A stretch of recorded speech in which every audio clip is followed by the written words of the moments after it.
रात का सन्नाटा गहराता जा रहा था। घने जंगलों के बीच एकांत में राजा विक्रमादित्य के कदमों की आवाज गूंज रही थी। उनके कंधे पर बेताल की ठंडी और रहस्यमयी उपस्थिति थी। राजन, इस बार की कहानी सुनने के लिए आपका साहस ही काफी नहीं होगा। इसे सुनकर न केवल आपके मन में डर जागेगा, बल्कि आपकी आत्मा भी कांप उठेगी। क्या आप तैयार हैं? बेताल ने राजा विक्रम को चुनौती देते हुए कहा। विक्रम ने बिना रुके जवाब दिया, सुनाओ बेताल, सत्य की खोज के लिए मैं हर भय का सामना करने को तैयार हूं। बेताल ने गहरी सांस ली और कहना शुरू किया। कई 100 वर्षों पहले एक नगरी थी जिसका नाम रक्तपुर था। यह नगरी अपनी समृद्धि और वैभव के लिए पूरे राज्य में प्रसिद्ध थी। यहाँ के लोग खुशहाल और निडर थे, लेकिन इस नगरी पर एक ऐसा शाप लगा था जिसने इसे समय के साथ खंडहर में बदल दिया। उस नगरी की कहानी जानने के बाद ही आप समझ पाएंगे कि भय और लालच इंसान को किस हद तक बर्बाद कर सकते हैं। रक्तपुर एक बार शांत और संपन्न नगरी थी। यह एक घने जंगल के बीचों बीच बसी थी। वहां के राजा अंबिकेश्वर न्यायप्रिय और बहादुर थे। उनका महल हीरा और सोने से जड़ा हुआ था। हर कोई उन्हें पूजता था, लेकिन उनकी सबसे बड़ी कमजोरी थी उनका अहंकार। एक दिन महल में एक साधु आया। उसने राजा से विनम्रता से कहा, हे राजन, यह नगरी स्वर्ग की तरह है, लेकिन अगर आप अपने अहंकार को नहीं छोड़ेंगे तो यह स्थान नरक में बदल जाएगा। मेरा सुझाव मानिए और अपनी प्रजा के लिए विनम्र बनिए। राजा ने उस साधु का मजाक उड़ाया और उसे महल से बाहर निकाल दिया। साधु ने जाते जाते कहा, राजन, आपकी यह नगरी 3 दिनों में शापित हो जाएगी। यहाँ का वैभव राख में बदल जाएगा और लोग हर रात भय में जीने को मजबूर होंगे। साधु के जाने के बाद तीसरे दिन से नगरी में अजीब घटनाएं होने लगी। रात के समय लोगों को अजीब अजीब आवाजें सुनाई देती। एक दिन राजा के दरबार में एक संदेशवाहक आया और बोला, महाराज, नगरी के पश्चिमी इलाके में हर रात खून की नदी बहती है। लोग वहां जाने से डरते हैं। राजा ने इसे महज एक अफवाह समझा, लेकिन जब उन्होंने स्वयं उस स्थान पर जाकर देखा तो उनकी आंखों के सामने खून की एक वास्तविक नदी बह रही थी। तभी एक आवाज आई, यह तुम्हारे अहंकार का परिणाम है राजन। अब यह नगरी श्रापित हो चुकी है। रात के समय नगरी में अजीबोगरीब घटनाएं बढ़ने लगी। लोग कहते थे कि एक सफेद साया हर रात महल के चारों ओर घूमता है। जो भी उसकी छाया में आता, अगले दिन उसकी लाश मिलती। राजा अंबिकेश्वर अब घबराने लगे थे। उन्होंने अपने दरबार में सबसे श्रेष्ठ तांत्रिक को बुलाया। तांत्रिक ने कहा, महाराज, यह साधारण श्राप नहीं है। इसे केवल सच्चाई और तप से ही हटाया जा सकता है। आपको अपने पाप स्वीकारने होंगे और साधु से क्षमा मांगनी होगी। राजा ने साधु को ढूंढने के लिए अपने सैनिक भेजे, लेकिन साधु जैसे धरती से गायब हो चुका था। इसी बीच नगरी में अराजकता फैल गई। लोग अपने घर छोड़कर भागने लगे। राजा का महल भी खंडहर में बदलने लगा। बेताल ने कहानी को विराम देते हुए कहा, राजन, अब सोचिए, अगर आप उस समय राजा अंबिकेश्वर की जगह होते तो क्या करते? क्या आप अपने अहंकार को छोड़कर क्षमा मांगते या फिर श्राप का सामना करते? विक्रम ने गहरी सांस ली और उत्तर दिया, बेताल, सच्चा राजा वही होता है जो अपने अहंकार को छोड़ सके। अंबिकेश्वर को क्षमा मांगनी चाहिए थी। उनका कर्तव्य अपनी प्रजा की रक्षा करना था। बेताल मुस्कुराया और बोला, आपका उत्तर सत्य के करीब है राजन, लेकिन कहानी अभी खत्म नहीं हुई। घने जंगल की खामोशी में बेताल ने एक ठंडी हंसी के साथ अध्याय की शुरुआत की। विक्रम ने उसकी रहस्यमयी आवाज को अनसुना करते हुए कहा, कहानी आगे बढ़ाओ बेताल, जो सच है उसे जानने का साहस है मुझ में। बेताल ने अपनी धीमी और डरावनी आवाज में कहा, राजन, रक्तपुर की कहानी यहीं खत्म नहीं होती। राजा अंबिकेश्वर के अहंकार ने उनकी नगरी को तबाह कर दिया, लेकिन असली भय तो तब शुरू हुआ जब नगरी के लोग एक एक कर गायब होने लगे।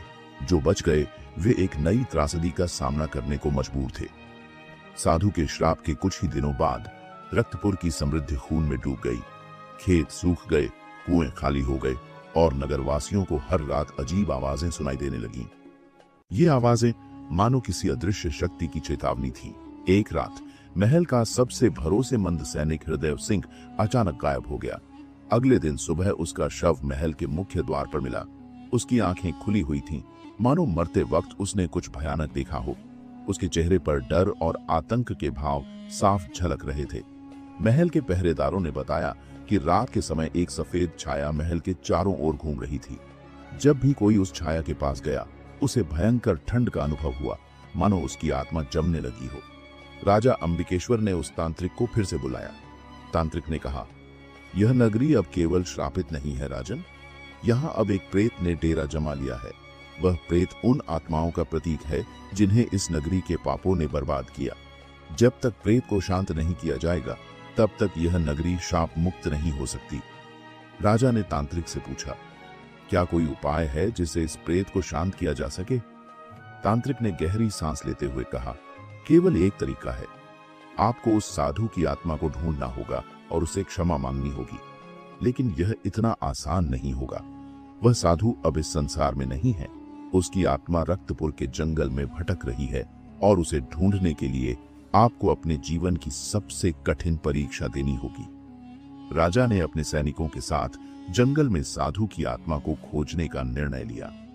जैसे ही वे जंगल में प्रवेश करते, उन्हें भयानक आवाजें सुनाई देती। पेड़ों की शाखाएं अचानक टूट जाती और ठंडी हवा उनकी रीढ़ में सिहरन पैदा करती। जंगल में चलते चलते उन्होंने एक पुराना मंदिर देखा। वह मंदिर पूरी तरह से खंडहर बन चुका था। तांत्रिक ने कहा, यहीं से आपको अपनी यात्रा शुरू करनी होगी। इस मंदिर में साधु की आत्मा छुपी हुई है, लेकिन इसे जागृत करने के लिए आपको अपने भीतर के भय से लड़ना होगा। राजा और उनके सैनिक मंदिर के गर्भगृह में पहुंचे। वहां उन्होंने देखा कि एक धुंधली छवि हवा में तैर रही है। यह छवि साधु की आत्मा की थी। जैसे ही राजा ने उसके पास जाने की कोशिश की, हवा में एक गूंजती हुई आवाज आई, राजन, क्या अब भी तुम्हारा अहंकार तुम्हारे साथ है? क्या तुमने अपनी गलतियों को स्वीकार करने का साहस कर लिया है? राजा ने कांपते हुए कहा, मुझे क्षमा करें। मैंने आपकी चेतावनी को नजरअंदाज किया और अपनी प्रजा को संकट में डाल दिया। मैं अपने अहंकार के कारण अंधा हो गया था। कृपया मुझे और मेरी नगरी को इस श्राप से मुक्त करें। आत्मा हंसी और बोली, राजन, क्षमा पाने के लिए केवल शब्दों की नहीं, कर्मों की आवश्यकता होती है। क्या तुम इस श्राप को हटाने के लिए अपने जीवन को दांव पर लगाने को तैयार हो? तांत्रिक ने राजा से कहा, राजन, साधु की आत्मा आपसे एक अंतिम बलिदान मांग रही है। आपको अपने अहंकार को पूरी तरह त्यागना होगा और प्रेत को शांत करने के लिए अपनी आत्मा को शुद्ध करना होगा। यह प्रक्रिया अत्यंत पीड़ादायक होगी, लेकिन यह नगरी को बचाने का एकमात्र तरीका है। राजा ने बिना झिझक कहा, मैं अपनी प्रजा के लिए हर पीड़ा सहने को तैयार हूं। बेताल ने राजा विक्रम से पूछा, तो राजन, क्या आप राजा अंबिकेश्वर के इस निर्णय को साहसपूर्ण मानते हैं या यह केवल उनकी मजबूरी थी? विक्रम ने दृढ़ता से कहा, यह उनका कर्तव्य था। एक सच्चा राजा वही है जो अपनी प्रजा के लिए अपने प्राणों की आहुति देने से भी न डरे। यह उनका साहस था, न कि मजबूरी। रात का अंधकार और गहरा हो गया था। बेताल की रहस्यमयी आवाज जंगल की खामोशी को चीरती हुई विक्रम के कानों तक पहुंच रही थी। विक्रम ने बेताल से कहा, कहानी आगे बढ़ाओ। मैं जानना चाहता हूं कि प्रेत का क्रोध किस तरह रक्तपुर को तबाह कर रहा था। राजा अंबिकेश्वर ने साधु की आत्मा से माफी मांगी, लेकिन साधु की आत्मा ने स्पष्ट किया कि श्राप को हटाने के लिए केवल क्षमा याचना पर्याप्त नहीं है। उसे शांत करने के लिए राजा को अपनी आंतरिक इच्छाओं, लालच और अहंकार को पूरी तरह त्यागना होगा। साधु की आत्मा ने राजा से कहा, तुम्हें 3 परीक्षाओं से गुजरना होगा। ये परीक्षाएं तुम्हारे साहस, सत्य और त्याग की परख करेंगी। केवल तभी प्रेत शांत होगा और रक्तपुर का श्राप समाप्त होगा। साधु की आत्मा ने राजा को एक गुफा की ओर इशारा किया। गुफा के अंदर चमचमाते सोने और जवाहरात का भंडार था। वह खजाना राजा के सबसे बड़े सपनों से भी अधिक था। साधु की आवाज गूंज उठी, इस खजाने को देखो, यह तुम्हारे राज्य को फिर से समृद्ध बना सकता है, लेकिन इसे छूने का मतलब है श्राप को और भी गहरा करना। अगर तुम सच्चे राजा हो तो इस खजाने को त्याग कर बाहर निकल जाओ। राजा अंबिकेश्वर के मन में संघर्ष शुरू हो गया। खजाने का लोभ उन्हें अपनी ओर खींच रहा था, लेकिन उन्हें अपनी प्रजा और श्राप का ध्यान था। आखिरकार उन्होंने खजाने को हाथ नहीं लगाया और गुफा से बाहर आ गए। साधु की आत्मा प्रकट हुई और कहा, तुमने पहली परीक्षा पास कर ली, लेकिन आगे का सफर और भी कठिन है। दूसरी परीक्षा के लिए राजा को एक काले सरोवर पर भेजा गया। यह सरोवर मृत आत्माओं का निवास था। वहां पहुंचते ही राजा ने देखा कि सरोवर के पास सफेद छायाएं नाच रही थी। उनकी चीखें कलेजा कंपा देने वाली थी। तभी एक भयानक आवाज गूंजी, राजा अंबिकेश्वर, अगर तुमने हमें यहाँ से बाहर नहीं निकाला तो तुम्हारा अंत भी यही होगा। हम वही आत्माएं हैं जिनका तुमने शासन के दौरान अपमान किया। हमें न्याय चाहिए। राजा ने साहस दिखाते हुए कहा, मैंने जो गलतियां की हैं उनका पश्चाताप करूंगा। अगर तुम्हें मेरी आत्मा चाहिए तो ले लो, लेकिन मेरी प्रजा को बख्श दो। यह सुनते ही आत्माओं ने अपना क्रोध छोड़ दिया और सरोवर का पानी शांत हो गया। साधु की आत्मा फिर प्रकट हुई और बोली, तुमने दूसरा चरण भी पार कर लिया। अब अंतिम परीक्षा तुम्हारे भीतर की सच्चाई की परख करेगी। साधु ने राजा को एक सुनसान महल में भेजा जहां एक दर्पण रखा था। साधु की आवाज गूंजी, यह दर्पण तुम्हारे पूरे जीवन का प्रतिबिंब दिखाएगा, लेकिन याद रखो, जो देखोगे उससे मुंह नहीं मोड़ सकते। तुम्हें अपने हर कर्म का सामना करना होगा। राजा ने जैसे ही दर्पण में देखा, उनकी आंखों के सामने उनके द्वारा किए गए सभी पापों की छवि उभर आई। उन्होंने देखा कि कैसे उनके अहंकार ने लोगों को कष्ट पहुंचाया, कैसे उनके फैसलों ने उनकी प्रजा को अंधकार में धकेला। आंसुओं से भरी आंखों के साथ राजा ने कहा, मैंने गलतियां की हैं, लेकिन अब मैं उन्हें सुधारने की कोशिश करूंगा। मैं सत्य को स्वीकारता हूं और अपने पापों का प्रायश्चित करूंगा। साधु की आत्मा ने राजा को आशीर्वाद दिया और कहा, तुमने अपनी अंतिम परीक्षा भी पार कर ली। अब प्रेत शांत हो जाएगा और रक्तपुर पर से श्राप हट जाएगा। लेकिन याद रखो, अगर तुमने फिर से अहंकार या लालच का रास्ता चुना तो यह श्राप वापस आ जाएगा। जैसे ही राजा ने अपनी 3 परीक्षाएं पूरी की, रक्तपुर में बदलाव आने लगा। खून की नदी सूख गई, सफेद छाया गायब हो गई और प्रेत का क्रोध समाप्त हो गया। प्रजा ने वापस अपने घर लौटना शुरू कर दिया। वैताल ने विक्रम से पूछा, तो राजन, क्या राजा अंबिकेश्वर का पश्चाताप सच्चा था या यह केवल प्रेत से छुटकारा पाने की एक चाल थी? विक्रम ने गंभीरता से कहा, सच्चा पश्चाताप वही है जो कर्मों में दिखाई दे। राजा अंबिकेश्वर ने न केवल अपनी गलतियों को स्वीकारा, बल्कि उन्हें सुधारने का भी साहस दिखाया। यह उनका सच्चा पश्चाताप था। अंधेरी रात में जंगल की सघनता और रहस्य के बीच विक्रम और बेताल का सफर जारी था। बेताल की रहस्यमयी आवाज फिर गूंजी, राजन, रक्तपुर का श्राप तो समाप्त हो गया, लेकिन उस प्रेत की कहानी अभी अधूरी है। क्या आप सच्चाई जानने के लिए तैयार हैं? विक्रम ने आत्मविश्वास से कहा, बेताल, मेरी यात्रा का उद्देश्य ही सत्य तक पहुंचना है। बताओ, उस प्रेत के पीछे का असली रहस्य क्या था? बेताल ने कहा, राजन, हर प्रेत कभी एक इंसान होता है और इस प्रेत की कहानी भी ऐसी ही है। रक्तपुर के श्राप के पीछे केवल राजा अंबिकेश्वर का दोष नहीं था, बल्कि एक व्यक्ति का असहनीय दर्द भी छिपा था। यह दर्द था विद्युत, एक युवा साध्वी का, जो इस नगर के विनाश का कारण बनी। विक्रम ने सवाल किया, विद्युत कौन थी और वह कैसे इस श्राप का कारण बनी? बेताल ने कहानी शुरू की।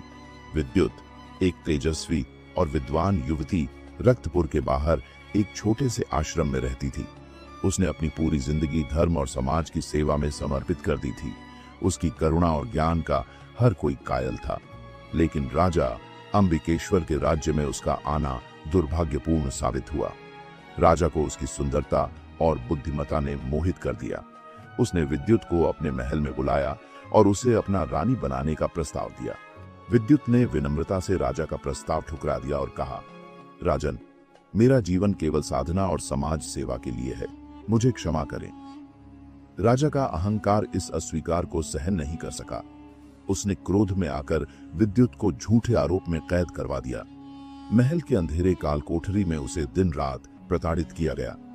एक दिन विद्युत ने अपनी अंतिम सांस लेने से पहले एक प्रार्थना की। उसने कहा, हे ईश्वर, मेरी आत्मा को इस अन्याय का बदला लेने की शक्ति देना। जब तक इस नगरी के पापों का प्रायश्चित नहीं होगा, मेरी आत्मा यहाँ भटकती रहेगी। उसकी मृत्यु के बाद उसकी आत्मा एक प्रेत में बदल गई और रक्तपुर में तबाही मचाने लगी। वह हर उस व्यक्ति को निशाना बनाती जिसने किसी भी रूप में पाप किया था। यही कारण था कि रक्तपुर में खून की नदियां बहने लगीं और लोग गायब होने लगे। विद्युत की आत्मा ने राजा अंबिकेश्वर को भी नहीं बख्शा। वह हर रात उसके सपनों में आकर उसे उसकी गलतियों का एहसास दिलाती। राजा ने आत्मा को शांत करने की बहुत कोशिश की, लेकिन हर बार विफल रहा। यही कारण था कि उसने उस तांत्रिक को बुलाया और साधु की आत्मा के पास गया। बेताल ने विक्रम से कहा, राजन, विद्युत की आत्मा केवल श्राप नहीं थी, वह न्याय की पुकार थी। उसका उद्देश्य केवल बदला लेना नहीं था, बल्कि रक्तपुर को उसके पापों का एहसास दिलाना था। अब बताओ, क्या यह सही था कि उसने अपनी पीड़ा के लिए पूरे नगर को दंडित किया? विक्रम ने गहरी सोच में डूबकर जवाब दिया, बेताल, विद्युत का क्रोध स्वाभाविक था। एक निर्दोष व्यक्ति के साथ जो अन्याय हुआ उसका प्रतिकार होना आवश्यक था, लेकिन पूरे नगर को दंड देना उसके उद्देश्य को कमजोर कर देता है। न्याय का मार्ग हमेशा सही होना चाहिए, अन्यथा वह भी अन्याय बन जाता है। रात गहरी होती जा रही थी। चांदनी के साथ जंगल में अजीब सी नीरवता छाई हुई थी। विक्रम ने बेताल से कहा, तुमने विद्युत की कहानी सुनाई, लेकिन अब यह बताओ कि उसकी आत्मा को कैसे मुक्ति मिली? क्या रक्तपुर के लोग उसके श्राप से हमेशा के लिए मुक्त हो सके? बेताल ने एक गहरी सांस ली और कहा, राजन, मुक्ति पाना आसान नहीं है। विद्युत की आत्मा का क्रोध और उसके दर्द की गहराई इतनी तीव्र थी कि उसे शांत करना एक असंभव कार्य लग रहा था, लेकिन किसी ने इसे संभव बनाया। इस कहानी के अगले चरण को सुनो और जानो कि कैसे यह रहस्य सुलझा। साधु की आत्मा के मार्गदर्शन और राजा अंबिकेश्वर की प्रायश्चित की कोशिशों के बावजूद विद्युत की आत्मा शांत नहीं हुई। श्राप के संकेत अभी भी रक्तपुर में दिखाई दे रहे थे। तब राजा ने अपने अंतिम उपाय के रूप में एक तांत्रिक को बुलाया। तांत्रिक का नाम था कर्पूरनाथ। उसकी प्रसिद्धि थी कि वह आत्माओं से बात कर सकता है और उन्हें मुक्ति दिला सकता है। कर्पूरनाथ ने राजा से कहा, यह आत्मा साधारण नहीं है। यह केवल बदला लेने के लिए नहीं, बल्कि न्याय की स्थापना के लिए भटक रही है। इसे शांत करने के लिए तुम्हें अपनी आत्मा की गहराई से उसका सामना करना होगा। कर्पूरनाथ ने रक्तपुर के पुराने महल में एक बड़ा यज्ञ किया। उसने विद्युत की आत्मा को आह्वान किया। जैसे ही आत्मा प्रकट हुई, महल के चारों ओर बिजली चमकने लगी और भयानक आंधी चलने लगी। विद्युत की आत्मा ने क्रोध में आकर कहा, कर्पूरनाथ, तुम मुझे क्यों बुला रहे हो? क्या यह राजा मुझसे क्षमा मांगने आया है या फिर मुझे धोखा देने के लिए कोई नया षड्यंत्र रच रहा है? तांत्रिक ने शांत स्वर में कहा, मैं यहाँ तुम्हारे क्रोध को समझने और तुम्हारी मुक्ति का मार्ग खोजने आया हूँ, लेकिन तुम्हें राजा से बात करनी होगी। राजा अंबिकेश्वर आत्मा के सामने आया। उसका चेहरा डर और अपराध बोध से भरा हुआ था। उसने आत्मा से कहा, विद्युत, मैंने तुम्हारे साथ जो किया वह अक्षम्य है।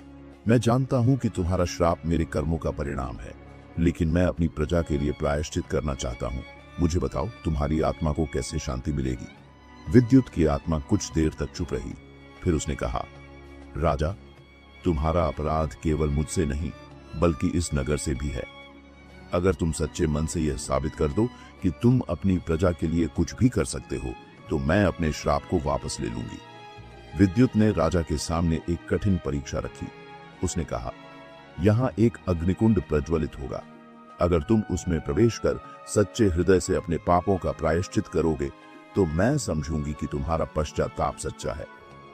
राजा अंबिकेश्वर ने बिना किसी हिचकिचाहट के अग्निकुंड में प्रवेश करने का निर्णय लिया। जैसे ही वह अग्निकुंड के पास पहुंचे, उनकी प्रजा भी वहां इकट्ठा हो गई।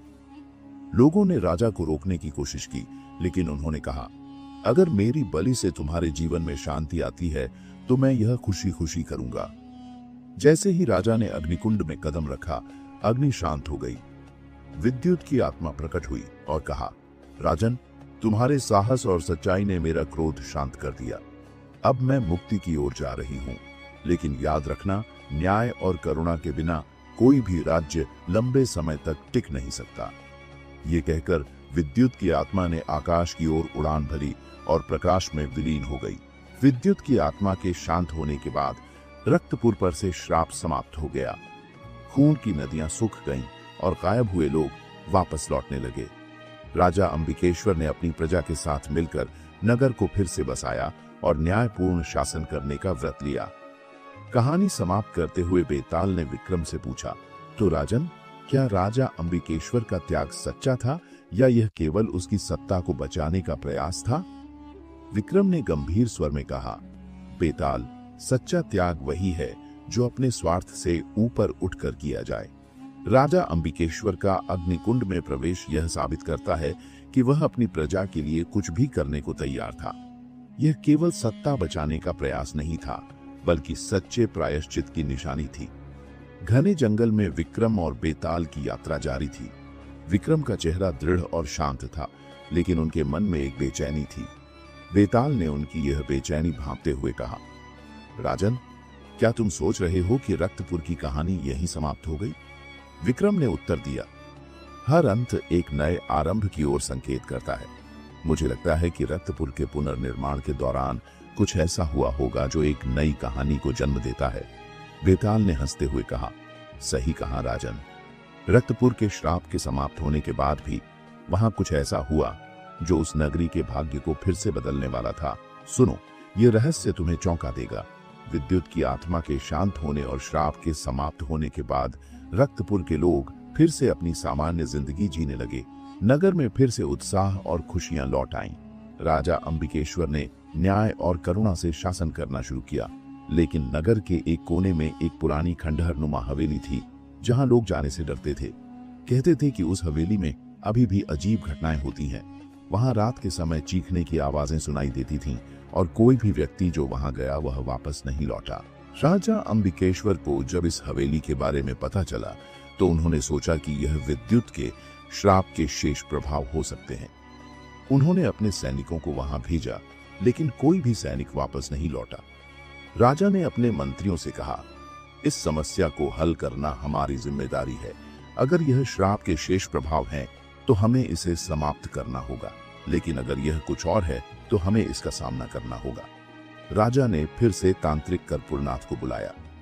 कर्पूरनाथ ने हवेली का निरीक्षण करने का निर्णय लिया। जब वह वहां पहुंचे तो उन्हें हवेली के चारों ओर अजीब सी ऊर्जा महसूस हुई। कर्पूरनाथ ने कहा, यह स्थान केवल श्राप का अवशेष नहीं है, यहाँ कुछ और छिपा हुआ है जो पहले दिखाई नहीं दिया था। उन्होंने अपनी तांत्रिक शक्तियों का उपयोग कर हवेली के अंदर प्रवेश किया। वहां उन्हें दीवारों पर अजीब अजीब चिन्ह और खून के निशान मिले। हवेली के तहखाने में कर्पूरनाथ को एक प्राचीन दरवाजा मिला। यह दरवाजा लोहे का था और उस पर रहस्यमयी प्रतीक बने हुए थे। कर्पूरनाथ ने राजा को संदेश भेजा कि वह खुद इस दरवाजे को खोलने नहीं जा सकते, क्योंकि यह किसी प्राचीन तांत्रिक विद्या का परिणाम था। राजा खुद हवेली में पहुंचे। उन्होंने अपने मंत्रियों और कर्पूरनाथ के साथ मिलकर दरवाजा खोलने का प्रयास किया। जैसे ही दरवाजा खुला, वहां से एक तेज आवाज और अंधकारमय धुआं बाहर निकला। दरवाजे के पीछे एक प्राचीन आत्मा कैद थी। यह आत्मा विद्युत की आत्मा से भी अधिक शक्तिशाली और क्रोधित थी। उसने कहा, मैं तुम्हारे इस श्राप से बंधी हुई थी। विद्युत की मुक्ति के बाद मुझे भी आजादी मिली है, लेकिन तुम इंसानों ने जो अन्याय और पाप किए हैं, उसके लिए मैं तुम्हें दंडित करूंगी। राजा ने आत्मा से पूछा, तुम कौन हो और तुम्हारा क्रोध किसके लिए है? आत्मा ने बताया कि वह विद्युत से पहले रक्तपुर में हुए पापों का साक्षी थी। उसका नाम त्रिज्या था। वह रक्तपुर के पहले राजा द्वारा मारे गए निर्दोष लोगों की आत्माओं का प्रतीक बन गई थी। त्रिज्या ने श्राप दिया, जब तक इस नगर के सभी लोग अपने भीतर की दुष्टता और अहंकार का त्याग नहीं करेंगे, मैं इस नगरी को शांत नहीं होने दूंगी। हर अमावस्या की रात मेरा प्रकोप इस नगर पर बरसेगा।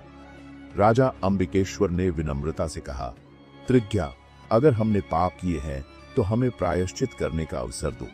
हमें बताओ कि हम कैसे तुम्हारे क्रोध को शांत कर सकते हैं। त्रिज्या ने कहा, मैं तुम्हें एक परीक्षा दूंगी। इस नगर के हर व्यक्ति को मिलकर एक ऐसा यज्ञ करना होगा जिसमें वे अपने अहंकार, स्वार्थ और क्रोध का त्याग करेंगे। यह यज्ञ 21 दिनों तक चलेगा और अगर यह सफल हुआ तो मैं इस नगर को छोड़ दूंगी। राजा ने नगरवासियों को यह संदेश दिया। नगर के लोग, जिन्होंने पहले श्राप और तबाही झेली थी, इस बार एकजुट होकर इस परीक्षा में भाग लेने के लिए तैयार हो गए। इतना कहकर बेताल ने विक्रम से पूछा, राजन, क्या यह संभव है कि सभी लोग अपने भीतर की बुराई का त्याग कर सकें? क्या त्रिज्या की यह परीक्षा पूरी होगी या यह केवल नगरवासियों के लिए एक असंभव कार्य है?